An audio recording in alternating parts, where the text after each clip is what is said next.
Bonjour Naman.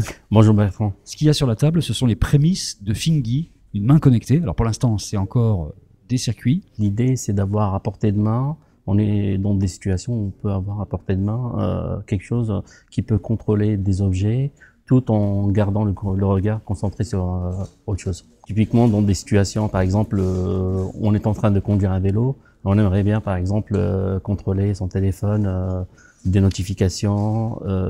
On est, par exemple, en train de dessiner sur n'importe quel type de surface.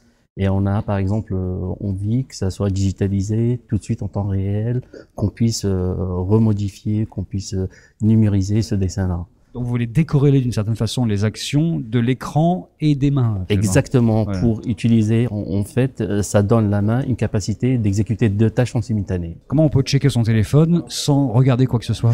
En fait, Fingi, avant tout, c'est un objet connecté du type wearable, ça veut dire qu'il peut être porté.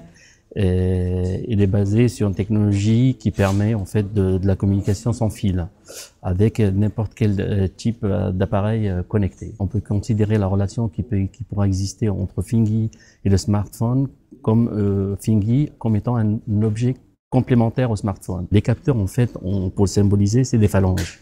Donc, on peut avoir tout type de capteurs, des capteurs de mouvement, on pourra avoir des capteurs NFC, on peut avoir des capteurs de température. Ça dépend des usages. Donc, c'est une petite plateforme qui permet d'acquérir des fonctionnalités en fonction du besoin.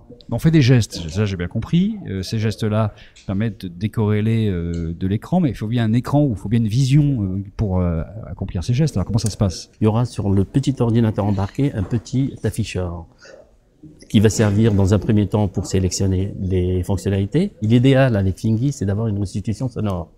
Et donc, du coup, on sera dans le vrai cas où on dit que Fingi, vraiment, ça permet d'exécuter des choses avec la main tout en concentrant son regard sur autre chose. Quand est-ce que ça risque de sortir tout ça? Est-ce qu'il vous faut beaucoup d'argent pour passer à la production industrielle? Beaucoup d'argent, je ne pense pas, parce que déjà, on est très avancé en termes de R&D. En gros, à peu près de 6 à 8 mois. Et vous avez une idée du prix final du produit ou pas? On veut cibler par ce produit-là des gens lambda. Donc, je pense, à mon avis, on sera autour de 200 à 200 euros.